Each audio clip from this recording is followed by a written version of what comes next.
নবী দামাত বারকাতুহুম তিনি বলেন, আমি গেলাম নির্ধারিত সময়ে, সবকিছু আমার কাছে একটু এলোমেলো লাগলো। বয়ান করতেছি, মিষ্টি বিতরণ চলতেছে, হঠাৎ করে দেখলাম দুই তিনজন বেহুশ হয়ে পড়ে গেল। কেউ মারলো এমনও দেখা গেল না। আমি বললাম কি ব্যাপার? আমার পাশে যে বসা আছে আমি বললাম কি ব্যাপার, ওরা বেহুশ হয়ে পড়ে গেল কেন? ওরা সিন্নি মিষ্টি একটু বেশি নিছিল, তার বাটে জয়টা মিলে তার অংশের চেয়েও বেশি নিছে, এজন্য একটু মারছি। আমার পাশে বসা থেকে ওইখানে মারছে, কেমনে মারছে কিভাবে মারছে কেউ দেখলো না, কিন্তু বেহুশ হয়ে পড়ে গেল। আমার তো বুঝ হয়ে গেছে সবকিছু ব্যতিক্রম। বয়ান শেষ, গেলাম খাইতে বসলাম। টেবিল যায় দেখি আমার সাইজে এক একটা বিশাল বিশাল বড় বড় মাছ খাওয়ার জন্য রেডি করে রাখছে। এত বড় মাছ আমার বুঝতে বাকি নাই। পরিচয় তাদের সাথে হয়ে গেল, নিজেরাই পরিচয় দিয়ে দিল, হুজুর আমরা মানুষ না, আমরা জিন, আপনার ভক্ত আপনার ওয়াজ নসিহত শুনতে মন চায়, এজন্য আপনাকে দাওয়াত করে এনেছি। আপনি আমাদের মাঝে দাওয়াত দিয়েছেন, বয়ান পেশ করেছেন। এইবার হুজুরকে রেস্টে রাখার জন্য যখন এক রুমের ভিতরে উনি গেলেন, উনি বলেন আমি চাইলাম আমাকে একটু মিষ্টি খাওয়াও। ওরা বলতেছে হুজুর এত রাত্রে মিষ্টি পাবো কোথায়, যদি আনতে হয় চুরি করা লাগবে। না না হুজুর, এখন তো মিষ্টি আনা সম্ভব না, তাহলে একটু তেল আনা যাবে কিনা, ঠান্ডা তেল? কয় দেখি একটু ব্যবস্থা করা যায় কিনা। একজনে কিছুক্ষণ পরেই তেল নিয়ে হাজির, ঠান্ডা তেল, ইন্ডিয়ান তেল, একটা লাল কালারের, ওই তেলটা নিয়ে হাজির। আমি বললাম এই তেল তুমি কোথায় পাইলা? কয় হুজুর বাংলাদেশের কোনো বাজার তো এখন খোলা নাই, কলিকাতার এক বাজার থেকে এক দোকান থেকে আমি তেলটা নিয়ে আসছি। অল্প সময়ের ভিতরে নিয়ে আসছে তেল। মুশতাকুন নবী দামাত বারকাতুহুম তিনি কথাটা নিজের মুখে বলেছেন। ভাইরা বন্ধুরা, একজন আমলি মানুষ, বুজুর্গ আল্লাহওয়ালা মানুষকে জিন্নাতরা বড় শ্রদ্ধা করে। এটা জিন্নাতের বৈশিষ্ট্য, তারা আল্লাহওয়ালা মানুষকে বড় শ্রদ্ধা করে, তাদের ভক্ত হয়, তাদের কথা মানে, তাদের খাদেম হয়ে যায়। সিলেটের নুরউদ্দিন ঘরপুরি রহমতুল্লাহি আলাইহি, আমি চুনারুঘাট এলাকায় 7 দিন ব্যাপী তাফসীর হয়। চুনারুঘাট 7 দিন ব্যাপী তাফসীর হয় হবিগঞ্জ জেলার। আমি একদিন বয়ান শেষ করলাম, এরকম ভাবে কথা উঠলো, হুজুররা বলতেছেন হুজুর জিনদের ব্যাপারে একটা বাস্তব কারগুজারি শুনেন। আমাদের এই তাফসীরে এই মঞ্চে, আপনি যেই মঞ্চে আজকে বয়ান করলেন, এই মঞ্চেই বয়ান পেশ করেছিলেন সিলেটের নুরউদ্দিন ঘরপুরি রহমতুল্লাহি আলাইহি। নাম শুনি না এমন মানুষ কম পাওয়া যাবে, এত বড় বুজুর্গ তিনি এই মঞ্চে বয়ান করেছেন। আমার বয়ানের পর ওনাকে আমরা একটা রেস্টের জন্য, বিশ্রামের জন্য একটা রুম দিলাম। এই রুমে উনি বিশ্রাম নিবেন। গভীর রাত 2টা 2:30 বাজে হঠাৎ করে দেখি হুজুর রুম থেকে বের হয়ে চলে যাইতেছেন। আমরা বললাম হুজুর কি হয়েছে? ইনি বললেন আমার ইবাদতে বিঘ্ন ঘটাইছে কে, আমার নামাজের মধ্যে জিকিরের মধ্যে অসুবিধা ঘটাইলো কে, আমি থাকবো না এখানে, চলে যাব এখন মাদ্রাসায়, আমি চলে যাব আমার গড়পুর এলাকায়। সকাল বেলায় আমাকে বুখারীর দরস দেয়া লাগবে, ফজরের পরপরই বুখারীর দরস দেওয়া লাগবে, আমি থাকবো না, চলে যাব। হুজুররা বলতেছেন, আমরা বারবার বলতেছি হুজুর এত রাত আপনি কেমন করে যাবেন, কোনো ব্যবস্থা তো নাই, গাড়ি নাই, কিছুই তো নাই, আমরা আপনাকে কেমন করে গহরপুর পাঠাবো। আল্লাহর ওলি বলেন কেমনে যাব তা তো আমি তোমাদের কাছে জানতে চাই নাই, আমি বলছি আমি থাকবো না, চলে যাব। তোমাদেরকে বলছি যে আমার গাড়ি দাও, তোমাদেরকে বলছি আমার বিমান দাও, আমি বলছি যে আমি চলে যাব। হুজুররা বলতেছেন আমরাও পিছনে পিছনে হুজুরের সাথে সাথে মুসলিম মাদ্রাসা থেকে বের হচ্ছি, কেউ ভয়ে কিছু বলতেছে না, হাতে লাঠি, সবসময় লাঠি থাকে। তো রাস্তার মধ্যে এসে তিনি দাঁড়ায় রয়েছেন, রাত বাজে 2:30 3টা, রাস্তায় এসে দাঁড়ায় রয়েছেন। শুনশান রাস্তাঘাটে, মাছি পর্যন্ত নাই, রিক্সা মিক্সা কিছুই নাই, এত রাত্রে কি থাকে? আমরা পিছনে দাঁড়ায় কাঁপতেছি, কেউ সাহস পাইতেছে না এই কথা বলার যে হুজুর চলে আসেন, হুজুর একটু রেস্ট নেন, সকালে চাইন, কেউ সাহস পাইতেছে না। হুজুর বলেন হঠাৎ করে দেখি একটা গাড়ি, সাদা রঙের একটা গাড়ি, সা সা করে ডাইকা হুজুরের সামনে আইসা হাজির গাড়ি লইয়া। আমরা একটু তাকায় দেখলাম, এমন ড্রাইভার আমরা কোনোদিন আমাদের এলাকায় দেখি নাই, এমন চেহারার কোন ড্রাইভার দেখি নাই। সাদা পাগড়ি, সাদা জুব্বা, চেহারাটা তো সুন্দর, সাদা দাড়ি, সাদা জুব্বা, সাদা পাগড়িওয়ালা একজন ড্রাইভার গাড়িটা নিয়ে সা সা করে হুজুরের সামনে হাজির। আমরা তখন ড্রাইভারের দিকে তাকাইলাম, তাকায় বলতেছি, ভাই তুমি কে, কই তোমার গাড়ি থাকে, কোথায় তুমি গাড়ি রাখো, কি পরিচয়? কোনো কথা কয় না, জবাব দেয় না, কারণ আমাদের তো ভয়। আমরা এত রাত্রে হুজুর কি বিদায় দিব, এ কই নিয়ে যাবে, কোন জায়গায় নিয়ে যাবে, মানুষটা কে, একটু ঠিকানাও জানি না, মানুষও চিনি না, ঠিক মতো নিবে কিনা, নাকি হুজুরের কোনো ক্ষতি করবে তাও তো জানি না, ঠিক না? কি করি এখন, কি করি? চিন্তায়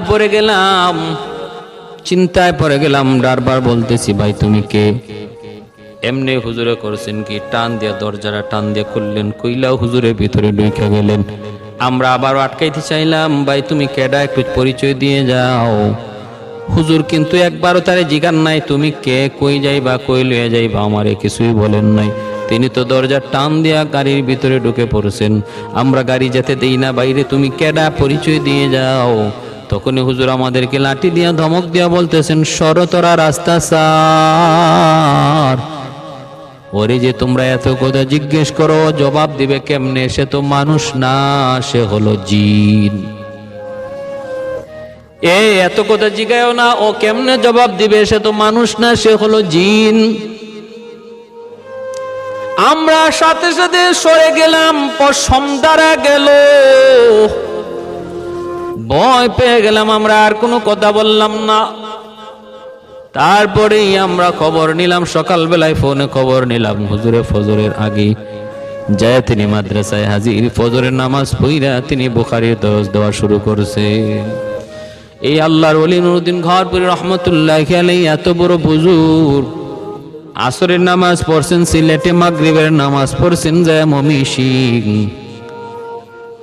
বালিয়ার পীর সাহেব রাহিমাহুল্লাহ তার খলিফা, সিলেটের সাথে ময়মনসিংহের একটা ভালো সম্পর্ক। ঘরপুরী রহমতুল্লাহি আলাইহি প্রায় তিনি ময়মনসিংহ আসতেন।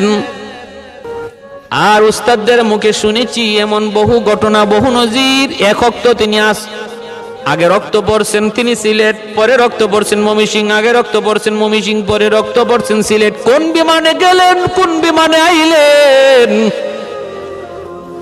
কেউ জানে না, কেউ জানে না। এজন্য এই জিন্নাতরা আল্লাহওয়ালাদেরকে খুব শ্রদ্ধা করে, ওদের খাদেম হয়ে যায়, যেখান থেকে খুশি সেখানে নিয়ে যায়, কোনো বিমান লাগে না, এয়ারলাইন্স লাগে না।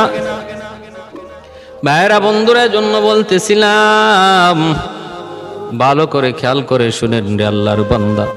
আল্লাহ পাক বলেন, ওয়ামা খালাকতুল জিন্না ওয়াল ইনসা ইল্লা লিয়াবুদুন। আমি আল্লাহ মানুষ এবং জিনকে শুধু সৃষ্টি করেছি আমার ইবাদতের জন্য, ইবাদতের জন্য।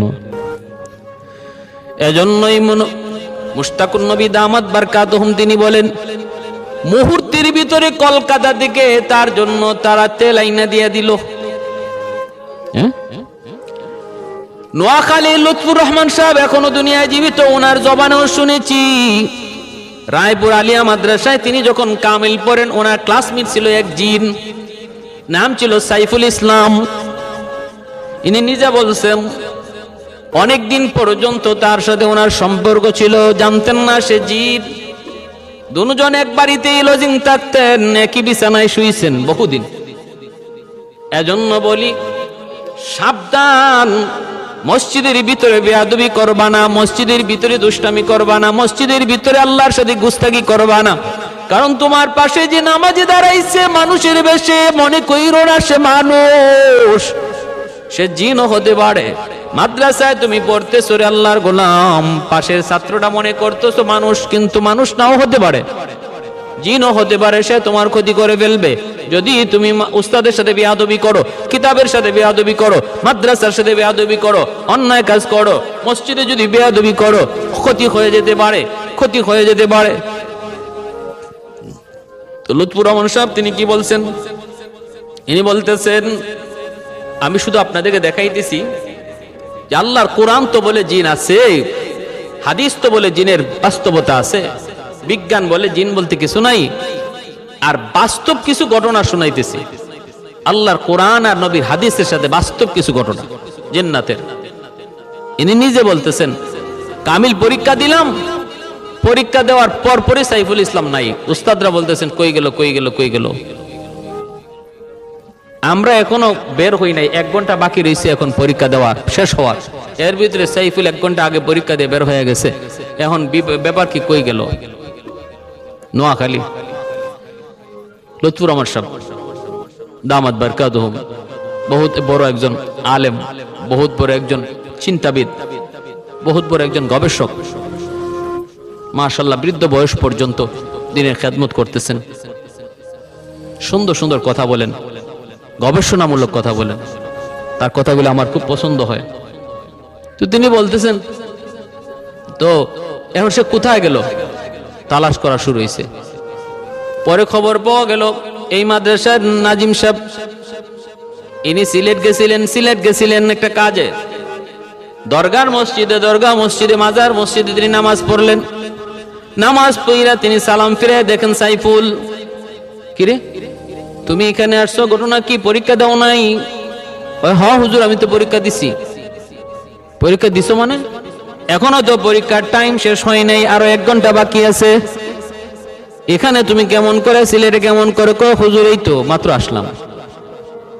তখন গিয়ে প্রমাণ হয়েছে সে ধরা খেয়ে গেছে। বল, সত্য করে বল। পরিচয় তখন পাওয়া গেছে সে একজন জিন। সে নিচেও বলেছে জিন, মানুষ নয়। এতদিন পর্যন্ত মানুষের বেশ ধরে আমাদের সাথেই চললো। লুৎফুর রহমান সাহেব বলেন, আমি আরাফার মাঠে হঠাৎ করে দেখি আমারে জড়ায় ধরছে, সালাম দিছে। কে রে তুই? কই ভাই আমারে চিনো না, আমি সাইফুল। বাইরে তুই আমারে স্যার, তোরে তো চিনি, কিন্তু আগে যদি চিনতাম তোরা মিশতাম না, ভয় পাইতাম। এজন্য ভাইয়েরা মনে রাখবেন, আমার জীবনের একটা বাস্তব ঘটনা শোনাই। সিলেটের বালাগঞ্জ এলাকা, সিলেটের বালাগঞ্জ নাম শুনেছেন হয়তো বা অনেকেই। ওই বালাগঞ্জে হামসাপুর একটা এলাকা, হামসাপুর কুশিয়ারা নদীর পারে এই গ্রামটা। এই কুশিয়ারা নদীর পারে হামসাপুর একটা মাদ্রাসা আছে, প্রাচীনতম একটা মাদ্রাসা, যেই মাদ্রাসায় রমজান মাসে সরফ নাহু পড়ানো হয়। অনেক দূর দূরান্ত থেকে অনেক ছাত্র সরফ নাহু ট্রেনিং নেওয়ার জন্য তারা পড়তে আসে। এই হামসাপুর মাদ্রাসার একজন মুহতামিম আল্লাহর বহুত বড় ওয়ালি, আজ তিনি দুনিয়ায় নাই। তিনি একজন জন্ম অন্ধ ছিলেন, চোখে দেখতেন না তিনি। জন্ম অন্ধ কিনা জানি না, তিনি জন্ম অন্ধ ছিলেন কিনা জানি না, তবে আমরা পাইছি তিনি অন্ধ, চোখে দেখতেন না, কিন্তু বহুত বড় ওয়ালি, বহুত বড় বুজুর্গ, বহুত বড় আলিম। আমি তখন পড়ি সিলেটের কাতিয়া মাদ্রাসায়, জগন্নাথপুর কাতিয়া মাদ্রাসায় পড়ি। কাতিয়ার শেখ সাহেব রাহিমাহুল্লাহ, শেখ আমিনুদ্দিন রাহিমাহুল্লাহ, তখন তিনি জীবিত। কুতবুল আলম, মুজাহিদ মিল্লাত, কুতবে জামান, আমার শাইখ ও মুর্শিদ শেখ আমিনুদ্দিন রাহিমাহুল্লাহ। আল্লাহ হযরতের মাকবারাকে জান্নাতের আলা মাকাম বানায় দিন। ঈদুল ফিতরের দিন দুনিয়া থেকে বিদায় নিছেন। বহুত বড় বুজুর্গ, বহুত বড় আল্লাহওয়ালা কুতবুল আলম শেখুল ইসলাম হুসাইন আহমদ মাদানী রহমতুল্লাহি আলাইহি। কি পরিমাণ ফেদার, কি পরিমাণ পাগল যে ছিলেন, আমরা নিজে চোখে দেখছি। ফজরের নামাজটা পড়ে মিম্বরে বসে যেতেন, মিম্বরে বসেই হাউমাউ করে কাঁদতেন আর বলতেন, বাবারা, আজ রাত আমি কুতবুল আলমকে স্বপ্নে দেখেছি আমার মাদ্রাসায় এসেছেন, আমার হাত ধরে মাদ্রাসা ঘুরাইছেন, আর আমাকে বলছেন এখানে এই হবে, ওখানে ওই হবে। কুতবুল আলমের বাতানো অনুযায়ী কাতিয়া মাদ্রাসার দাওরে হাদিস যেখানে হবে, মাতবাহ কোথায় হবে, মসজিদ কোথায় হবে, সেই অনুপাতেই সেই আঙ্গিকেই কাতিয়া মাদ্রাসা তৈরি করা হয়েছে। এতটা পাগল, এতটা আশিক, এতটা দেওয়ানা আমার চোখে আর নজরে পড়ে নাই। শাইখে কাতিয়া রহমতুল্লাহি আলাইহির মতো কুতবুল আলমের প্রতি কি পরিমাণ ভালোবাসা। নামটা শুধু খালি বলতেন কুতবুল আলম, এরপরে আর বলতে পারতেন না, শুধু কান্না আর কান্না, শুধু কাঁদতেন, শুধু কাঁদতেন। চোখগুলা ফুলে গেছিল কাঁদতে কাঁদতে, পানি বেয়ে বেয়ে পড়ার একটা নালা তৈরি হয়ে গেছিল চোখ দিয়া। আল্লাহ তোমার ওলিকে তুমি জান্নাতের উঁচু মাকাম দান করো, আল্লাহ তোমার ওলিকে তোমার জান্নাতের উঁচু মাকাম দান করো। প্যারে হাজিরিন, খুব বেশি মায়া করতেন আমাকে, খুব বেশি মায়া করতেন, প্রায় কুলে নিতেন, চুমু খাইতেন। ছোট্ট ছিলাম তখন।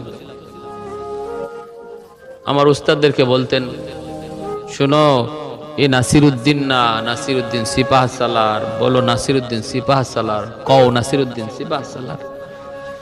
এইভাবে দোয়া দিচ্ছেন, মাথা হাত বুলাইতেন। মাথা কামানোটাকে খুব বেশি পছন্দ করতেন আল্লাহর ওলি, মাথা কামানোটাকে খুব বেশি পছন্দ করতেন, এত পছন্দ করতেন। চুল দেখা মাত্রই বলতেন মাথা কামাও, মাথা মুন্ডাও।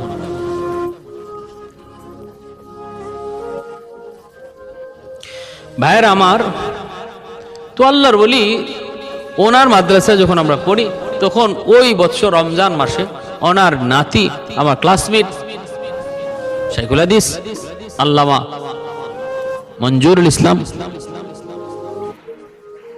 আর ওনার ছেলে, ছোট্ট ছেলে শাইখ ইসহাক আমিনী, আমরা কয়েকজন তখন ওই হামসাপুর গেলাম সরফনাহুর ট্রেনিং নেওয়ার জন্য। গিয়ে যখন ক্লাসে বসলাম, প্রথম দিন ক্লাসে বসার পরে প্রথম আসছেন মাখশি হুজুর দামাত বারকাতুম, এখনো তিনি আছেন। আল্লাহ আমার হযরতের হায়াতের মধ্যে বরকত দান করুন।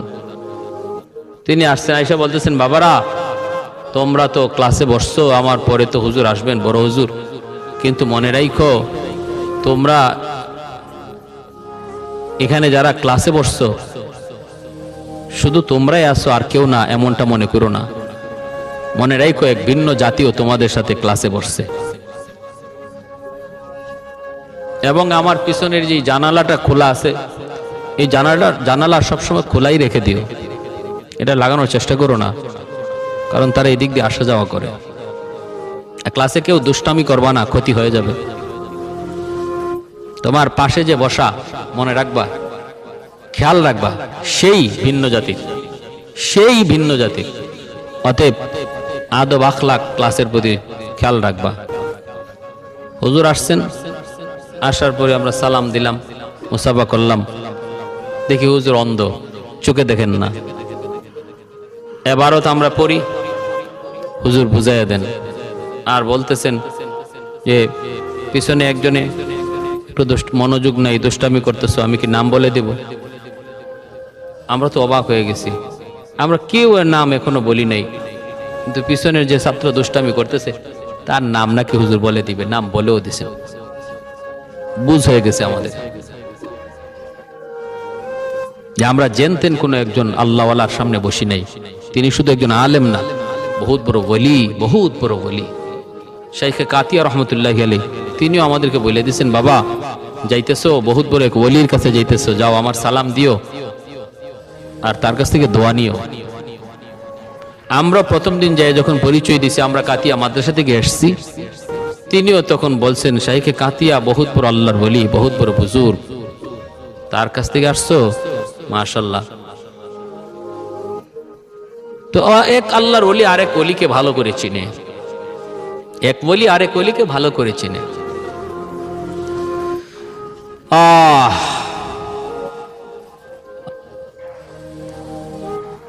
তো এইভাবেই চলছে, ক্লাস চলছে। প্রায় সময় আমি কিতাবের ইবারত পড়তাম। তো একদিন আমরা এশার নামাজ পড়া, তারাবির নামাজ পড়া, লজিং এর মধ্যে খাওয়া দাওয়া কইরা এক জায়গায় বসা। ভাইরা বন্ধুরা মনে রাখবেন, আমি বলি শুনেন, ওই এলাকার যত জিন্নাত আছে সমস্ত জিন্নাতদের বিচার করেন হুজুর। বড় হুজুরের কাছে রাত 12টার পরে জিন্নাতদের বিচার বয়, আর জিন্নাতদের ভিতরে যত সমস্যা আছে সমাধান করে দেন হুজুর। এজন্য রাত 12টার পরে আমরা হুজুরের কাছে কেউ থাকতে পারি না, কেউ খেদমতের জন্য থাকতে পারি না। তিনি বের করে দেন, 12টা বাজলে পরে তিনি বের করে দেন। ঘরটা ছিল ভাঙ্গাচোরা ঘর, কত মুরিদ বলছে হুজুর ঘরটা সুন্দর করে দেই, পাকা করে দেই, কিন্তু তিনি পাকা করতে রাজি না। বৃষ্টি আসলে বৃষ্টির পানি পড়ে, কত লন্ডনী কত কোটিপতি ওনাকে ঘর বানিয়ে দিতে চাইলো, ঘর নিতে চান না, ভাঙ্গাচোরা ঘরের ভিতরেই থাকেন। আর রাত 12টার পরে বসে উনার রাজত্ব, সিংহাসনে উনি বসেন, জিন্নাতদের বিচার করেন।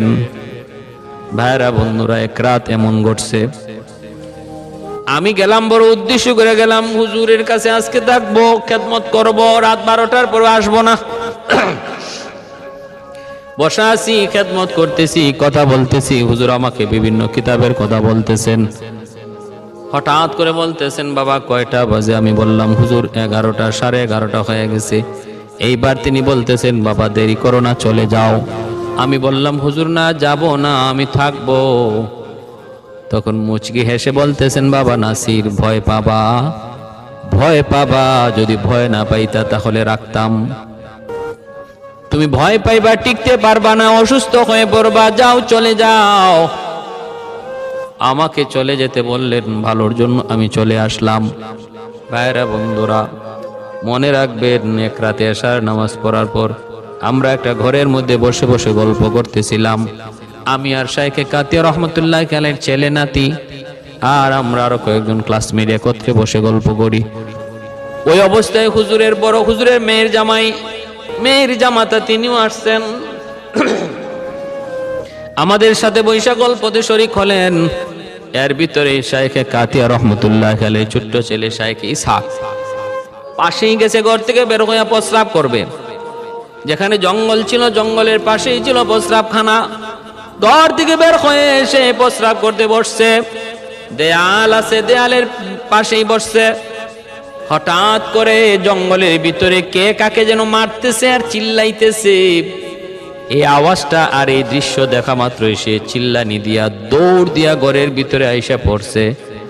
এমন ভাবে বেহুশ হয়ে গেছে যেন তার মুখ দিয়া ফেনা বের হইতেছে। দৌড়ে জাবরে আমরা ধরলাম, হুজুরের জামাতা যিনি ছিলেন তিনিও আমাদের উস্তাদ, তিনিও জবরায় ধরলেন আর বলতেছেন, ইসহাক কি হয়েছে একটু বল। কয় হুজুর জঙ্গলের ভিতরে একজন আরেকজনের দৌড়ায় আর মারতেছে।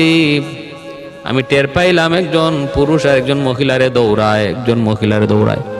চেহারা এত বিভৎস, ভয় পেয়ে গেছি, বিকট মানুষ দেখে আমি ডরে গেছি, আমার হুঁশ নাই।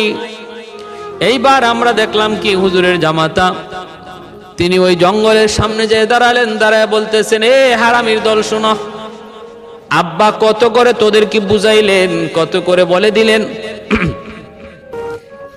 নবীর মেহমানরা রমজান মাসে তারা এলেম শিকার জন্য আসে, তালেবে এলেমরা, ওদের যেন কোনো ক্ষতি না হয়, ওদের যেন কোনো ভয় না পায়, এইভাবে তোরা চলবি, তাদের কোনো ক্ষতি করবি না, তোরা এই ব্যাপারে আব্বার কাছে ওয়াদাবদ্ধ।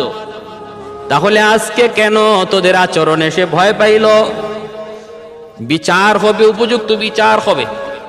জঙ্গলের সামনে দাঁড়ায় তিনি একটা ভাষণ দিলেন। ভাষণ আমি শুধু তামসা দেখলাম, একদিকে ভয় পাইতেছি, ভিতর সহ কাঁপতেছে, আর একদিকে দিকে তামসা। উনি জঙ্গলের সামনে দাঁড়ায় ভাষণ দেয়, মানুষ ভাষণ দেয় মানুষের সামনে, আর ইনি ভাষণ দিতেছে জঙ্গলের সামনে। এরপর এসে বলতেছে যে আর এমন হবে না, যাক কালকে বিচার হবে, আব্বা বিচার করবে। ফজরের সময় আমি বেরোইছি, মসজিদে যাব। হুজুরের বড় হুজুরের ঘর থেকে মসজিদটা একটু দূরে, জমির আইল দিয়ে যাইতে হয়। তো আমি যাওয়া মাত্রই দেখি হুজুরেও মসজিদে যাইতেছেন, আমি পিছনে। তো আমি তাড়াতাড়ি দ্রুত যাই, হুজুর লাঠি দিয়ে এমনি বর দিয়া রাস্তা মেপে মেপে মসজিদে চলে যাইতেন। চোখে দেখেন না, কিন্তু লাঠি দিয়ে আন্দাজ করে করে রাস্তা বের করে চলে যেতেন। আমি পিছন থেকে দৌড় দিয়ে যাই, সালাম করে যাইতে বলতেছেন, নাসির আসছো? আমি জি হুজুর। হাত ধরলাম, হাত ধরে সামনে নিতেছি, মসজিদে নিয়ে যাচ্ছি ধরে ধরে। আমাকে বলতেছেন, বাবা গত রাত কি হলো, গত রাত কি ঘটলো, গত রাত কি সমস্যা হলো একটু বলো। আমার তো খবর হয়ে গেছে, ঘটনা কি খবর হুজুরকে শোনাইলো। কেউ তো আমাদের পাশ থেকে কেউ তো হুজুরের কাছে এখনো আসে নাই। আমরা তো ভাবছিলাম ফজরের পরে সকালবেলা যায় হুজুরকে ঘটনা খুলে বলবো, তাহলে আমাদের আগে কে ঘটনা হুজুরকে শোনায় দিল। আমি বললাম, হুজুর ইসহাক আমিনী ভয় পাইছে প্রস্রাব করতে যাইয়া। হুজুর বলতেছেন, বাবা এত রাত্রে গল্প করো কেন, এত রাত্রে সজাগ থাকো কেন, এত রাত্রে সজাগ থাকতে নাই। আমার কাছে ওরা আসছিল, মাপ চাইছে, 1000 বার মাপ চাইছে, আর বলছে তারা খেয়াল করে নাই, প্রস্রাব করতেছিল ওয়ালের আড়ালে, এজন্য তারা টের পায় নাই, দেখে নাই। তাই একজন আর একজনকে, স্বামী স্ত্রীকে মারতেছিল। যদি তারা দেখতো এখানে তালেবে ইলম আছে, তার সামনে এমন কাজ তারা করতো না, তারা মাপ চাইছে, আর এমন হবে না। কিন্তু বাবা আমার একটা আবদার হলো, তোমরা আর এত রাত পর্যন্ত জায়গা থাইকো না, এত রাত জায়গা থাকা ভালো না। ভাইরা আমার জন্য বলতেছিলাম, ওই এলাকার সমস্ত জিন্নাতদের বিচার হুজুর করতেন। আজকে হুজুর দুনিয়ায় নাই। প্রায় আমি হামসাবর গেলে পরে হুজুরের জন্য দোয়া করে আসি, কবর জিয়ারত করে আসি। ভাইরা এজন্য বলতেছিলাম, জিন্নাতদের একটা বিশেষ বৈশিষ্ট্য হলো, জিন্নাতরা আল্লাহওয়ালাদেরকে বড় শ্রদ্ধা করে, খাঁটি আল্লাহওয়ালাদেরকে বড় শ্রদ্ধা করে, তাদেরকে শ্রদ্ধার নজরে দেখে তাদের খাদেম হয়। সদর সাহেব হুজুর শামসুল হক ফরিদপুরি রহমতুল্লাহ আলাইহি গহরডাঙ্গায় যার বাড়ি, ঢাকা থেকে তিনি গহরডাঙ্গা যাবেন। নদীর মধ্যে নৌকা চলে, নৌকা উঠলেন, আরো কয়েকজন প্যাসেঞ্জার উঠলো, যাত্রী উঠলো। নৌকাওয়ালা হুজুরকে ভালো করে চিনে। এগুলা সব বাস্তব ঘটনা বলতেছি, এগুলা বানানো ঘটনা নয়, কাল্পনিক কোনো ঘটনা নয়। প্রত্যেকটা ঘটনার পিছনে বড় বড় দলিল আছে, প্রমাণ আছে, মাঝখানে বড় কোনো ভায়া নাই। শামসুল হক ফরিদপুরি রহমতুল্লাহ আলাইহি গহরডাঙ্গা, নদীতে নৌকা চলে, নৌকা উঠলেন, যাত্রী আরো উঠলো। মাঝিওয়ালা হুজুরকে চিনে, হুজুরের ঘাট অনেক দূরে। রাত বাজে 2টা। ওই অবস্থায় নৌকা চলছে, ঘাটে ঘাটে লোকজন নামলো। উঠছেন তো নৌকায় হয়তো 10, 11টা 12টায়, চলতে চলতে 2টা বেজে গেল।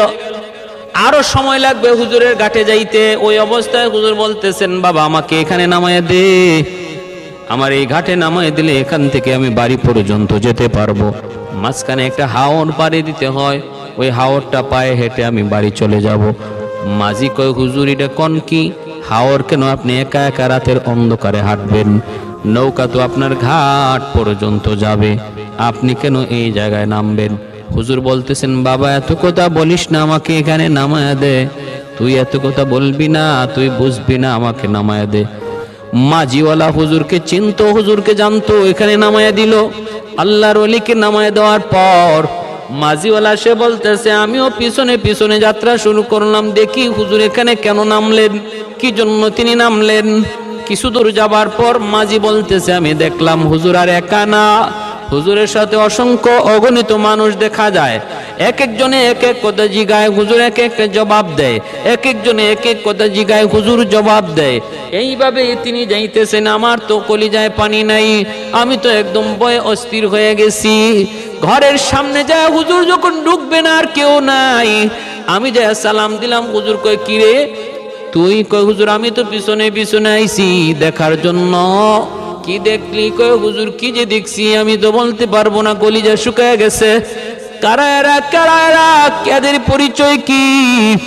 এরা তো আপনার সাথে নৌকায় ছিল না, এরা কোত্থেকে আসলো?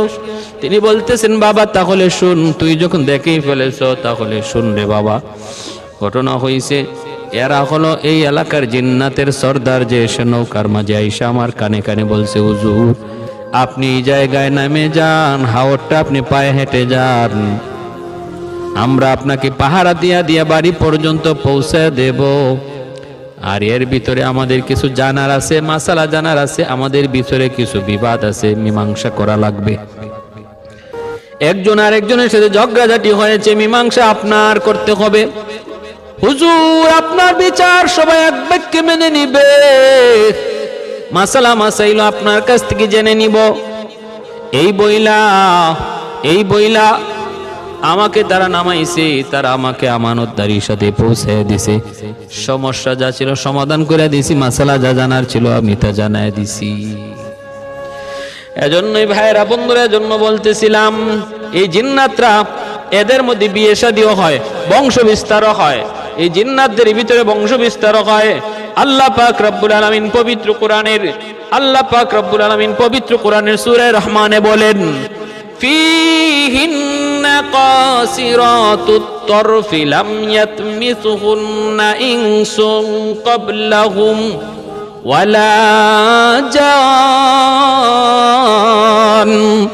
আল্লাহ পাক রব্বুল আলামিন জান্নাতের হুরদের ব্যাপারে বলেন, হুরেরা হলো এমন, এই হুরদেরকে জান্নাতীরা জান্নাতে যখন পাবে, এর আগে তাদেরকে কোনো মানুষ স্পর্শ করে নাই, কোনো জিন্নাত স্পর্শ করে নাই। তাহলে আল্লাহ পাকের এই কথায় বোঝা গেল, মানুষ যেমন ভাবে মানুষ স্বামী স্ত্রীর মধ্যে মিলন হয়, জিন্নাতের মধ্যেও এমন মিলন হয়। জিন্নাতের মধ্যে বিয়ে শাদী হয়, আর এর দ্বারা তাদের মধ্যে সন্তানাদিও হয়, সন্তানাদিও বিয়ে শাদীর মাধ্যমে হয়। আর এক আয়াতে আল্লাহ পাক রব্বুল আলামিন সন্তানাদির কথাও বলেছেন। ক্ষমতা কেমন? ক্ষমতা হলো এরা যে কোনো মুহূর্তে যে কোনো সুরত ধরতে পারে, তারপরে যেখানে ইচ্ছা সেখানে চলে যেতে পারে, তারপরে বড় বড় স্থাপনা তৈরি করতে পারে, মানুষের অন্তরে ওয়াসওয়াসা দিতে পারে, মানুষের অন্তরে ওয়াসওয়াসা দিতে পারে এই জিন্নাতে। এবং দুর্বলতা কি? দুর্বলতা হলো এরা একটা নির্দিষ্ট সীমানা পর্যন্ত উপরে উঠতে পারে, এর বেশি উপরে উঠতে পারে না। নবীদের মতো মুজিজা জিন্নাত পারে না। আর তাদের বহুত বড় দুর্বলতা হলো এরা আল্লাহওয়ালাদেরকে বড় ভয় পায়। রশিদ আহমদ গাঙ্গুহি রহমতুল্লাহি আলাইহি এক বিরান ভূমি, একটা বাড়ি, যেই বাড়িতে কোনো মানুষ নাই, শুনশান, এই বাড়িতে তিনি গেলেন। রশিদ আহমদ গাঙ্গুহি রহমতুল্লাহ আয়াতে, রশিদ আহমদ গাঙ্গুহি রহমতুল্লাহি আলাইহি তিনি ওই বিরান ভূমিতে, বিরান বাড়িতে যায়া চিন্তায় পড়ে গেলেন যে এত সুন্দর একটা বাড়ি, কোনো মানুষজন কেউ নাই, ঘটনা কি? আচ্ছা 2 রাকাত নামাজ পড়ি। তিনি ওই 2 রাকাত নামাজ পড়লেন। 2 রাকাত নামাজ পড়া তিনি এইবার সালাম ফিরাইয়া খালি আল্লাহর কাছে মুনাজাত করবেন। এমনি দেখা যায় মানুষ বেশে একটা লোক ওনার পাশে এসে কাঁদতেছে। তিনি বলতেছেন, কে তুমি, কেন কান্না করো? কয়, হুজুর আমি আপনার কাছে মাপ চাইতে এসেছি, মাপ চাইতে এসেছি। কেন মাপ চাইতে এসেছ? কয়, হুজুর আমি এই বাড়ির মানুষগুলাকে বাড়িতে থাকতে দেই নাই, এদের 2-3টা সন্তানকে আমি এই পুকুরের পানিতে ফেলায় মারছি, এবং রাতের বেলা তাদেরকে ডর দেখাই, ভয় দেখাই, যে বিধায় তারা বাড়ি ছাইরা অন্যত্র চলে গেছে। এই বাড়িটা ছিল হিন্দু বাড়ি, বাড়ির মালিক ছিল হিন্দু, এরা অন্যত্র চলে গেছে, এই বাড়ি ছেড়ে চলে গেছে। এখন এই বাড়িতে আমি থাকি, এখন আমার ভয় হইতেছে, আপনি নামাজ পড়ে যদি আল্লাহর কাছে জিজ্ঞেস করেন, মালিক এই বাড়ির মালিক কোথায়, বাড়ির মানুষ কোথায়, তাহলে আমার অপরাধ ধরা পড়ে যাবে, আমি তো অপরাধী ধরা পড়ে যাব, আমার তো বিচার হবে, এই ভয়ে আমি আপনার কাছে সাথে সাথে আমার অপরাধীন কথা স্বীকার করে নিছি। হুজুর আমি তওবা করলাম, আপনি আর হাত উঠে আল্লাহর কাছে জানতে চাইেন না। আমি এখন থেকে এই এলাকা ছেড়ে চলে যাব, এই বাড়ি ছেড়ে চলে যাব, আমি আর কোনোদিনই বাড়িতে আসব না। হুজুর আপনি আমাকে মাফ করেন। হুজুর বলেন তুমি থাকো, বাড়িওয়ালাকে ডাকি ওর কাছে মাপ চাও, তারপরে চলে যাও, ওরা যেন আর কোনো ভয় না পায়। বাড়িওয়ালাকে ডাকলেন, ডাইকা তিনি কারণ জানতে চাইলেন। বাড়িওয়ালা কয় আমার 3টা সন্তান এরকম পানিতে বইরা মারা গেছে। বলতেছে মারছে এ হলো জিন, তোমাদের কাছে মাপ চাইতেছে, আর জীবনে কোনোদিন এই বাড়িতে আসবে না, এই বাড়ির মানুষের সাথে বেয়াদবি করবে না। তোমরা এই বাড়িতে নিশ্চিন্তে নিরাপদে থাকতে পারো। এই কথা বলার পর ওই বাড়িতে মানুষগুলা থাকলো, আর হিন্দু মানুষগুলা সাথে সাথে রশিদ আহমদ গাঙ্গুহি রহমতুল্লাহ আলাইহির হাতে হাত রেখে কালেমা পড়ে মুসলমান হয়ে গেল। সব কালেমা পড়ে মুসলমান হয়ে গেছে। ভাইরা আমার, এজন্য বলতেছিলাম এই জিন্নাতরা এরা মানুষ বিস্তার করে, বংশ বিস্তার করে, বিয়ে শাদী ওদের আছে, কিন্তু ধরনটা কেমন সেটা কোরআন হাদিসের কোথাও পাওয়া যায় না। পোশাক আশাকও পরে, খাওয়া দাওয়াও করে, বাসস্থানও আছে, খাওয়া দাওয়া আছে। হাদিস আল্লাহ নবী বলেন মানুষ যখন ঘরের ভিতরে বিসমিল্লাহ সারা ঢুকে, সালাম সারা ঢুকে, তখন এই ঘরের মধ্যে তার সাথে জিন্নাতও ঢুকে। হাদিস শরীফ আল্লাহ নবী বলেন যে মানুষ খানা খাইতে বসে বিসমিল্লাহ সারা খানা খায়, তার সাথে এই জিন্নাতও খানা খায়। তাহলে জিন্নাতদের থাকার জায়গাও আমরা পাইলাম, যে ঘরের মধ্যে সালাম সারা বিসমিল্লাহ সারা ঘরে ঢুকে ঘরের মালিক, এই ঘরটার মধ্যে জিন থাকে, খারাপ জিনদের বসতি হয়। আর যেই ঘরের মধ্যে ঘরের মালিক বিসমিল্লাহ আর সালাম দিয়ে ঢুকবে, ফতোয়ায় স্বামীতে লিখেন এই ঘরের জীবনে কোনোদিন জিনভূতের আসর থাকবে না, জিনভূতের অবস্থান থাকবে না। সূরা বাকারার যে ঘরে বেশি বেশি তেলাওয়াত হবে, সূরা বাকারার শেষের 10 আয়াত যে ঘরে বেশি বেশি তেলাওয়াত হবে, এই ঘরে জিনভূতের আসর থাকবে না। প্রতিটা ঘরে জিনের আসর থাকে, জিন থাকে, তবে তাদের বেশিরভাগ বসতি থাকে জঙ্গলে, আর বেশিরভাগ বসতি থাকে এরকম ভাবে সমুদ্রে, সাগরে। মানুষের বসতি তো থাকে, তবে যে সমস্ত আর খানাও খায়, জিন্নাতরা খানা খায়। হাদিসে আল্লাহ নবী বলেন আমরা যে হাড্ডি খানা খেয়ে যে হাড্ডি ফালাই, এই হাড্ডিটাও জিন্নাতদের খাবার। আল্লাহ রসুল এই হাড্ডি দিয়ে ইস্তেঞ্জা করতে নিষেধ করেছেন, কারণ এই হাড্ডি জিনের খাবার। তাহলে এদের খানাও ভিন্ন, এদের খানা ভিন্ন। প্যারে হাজিরিন, কিন্তু শরীয়ত এদের উপরে আছে, হালাল হারামের বিধান আছে, জায়েজ নাজায়েজের বিধান আছে, এদের উপরে জায়েজ নাজায়েজের বিধান আছে। আল্লাহ রসুল বলেন প্রত্যেকটা মানুষের সাথেই একটা খারাপ জিন থাকে, প্রত্যেকটা মানুষের খারাপ জিনকেই আমরা কি বলি, এই ভূত বলি। ভূত, ওই যে ভূত হলো জিনের ভিতরে যে জিনগুলা খারাপ, এদেরকে আমরা ভূত বলি পুরুষটারে, আর মহিলাটারে প্রেতনি বলি, মহিলা খারাপ জিনটারে প্রেতনি বলি। আর এটা হাদিসের ভাষায় এই খারাপ জিনের নাম হলো ইফরিত, খুব শক্তিশালী হয় খারাপ জিন। এবং এদের ভিতরে সবচেয়ে খারাপ যে জিনটা, এর নাম হলো মারিদ। এই খারাপ জিনগুলাই এরা আকাশে একদম উপরে উইটা ফেরেশতাদের কথাবার্তা শুই না আইয়া তাদের জমিনের মিত্রগুলাকে বইলা দেয় আগামীকাল কি হইব না হইব। এতে করে মনে করে জিন্নাতরা গায়েব জানে। জিন্নাতরা গায়েব জানে না, মানুষও গায়েব জানে না, গায়েব জানেন শুধুমাত্র আল্লাহ, কোন নবীও গায়েব জানেন না। এই জিন্নাতরা এটা করতো। তখন আল্লাহ পাক রব্বুল আলামিন নক্ষত্রের মাধ্যমে ওদেরকে কোরা মারতেন, কোরা মারার বিধান করলেন, এতে করে আর তারা উপরে উঠতে পারে না। কারিন নামক এক জিন, কারিন নামক খারাপ এক জিন, সে প্রতিটা মানুষের সাথে থাকে। আল্লাহ নবী রহমতের নবী বলেন প্রত্যেকের সাথে এমন খারাপ একটা জিন আছে, খারাপ শয়তান আছে। সাহাবীরা জিজ্ঞেস করেন নবী গো আপনার সাথেও কে আছে? নবী বলেন না আমার সাথেও আছে, তবে আমার সাথে যেই জিন আছে সেই জিন আর জিন নাই, সে মুসলমান হয়ে গেছে, সে আর খারাপ নাই, সে ভালো হয়ে গেছে, সে আর দুশমন নাই, সে আমার বন্ধু হয়ে গেছে। শুধু নাই আমার উমরের সাথে কোনো জিন নাই, উমরের সাথে কোনো শয়তান নাই, আর নতুবা সবার সাথে আছে, আমার সাথেও আছে, তবে আমারটা ভালো হইয়া অলি হয়ে গেছে, আমারে কোনো খারাপ করতে পারে না। আর শাইতানু ইয়াজরি মাজরাদ দাম। ইবলিস এই জিন জাতির ভিতর থেকে, ইবলিস জিন জাতির ভিতর থেকে, ইবলিস এই জিন জাতির ভিতর থেকেই ছিল।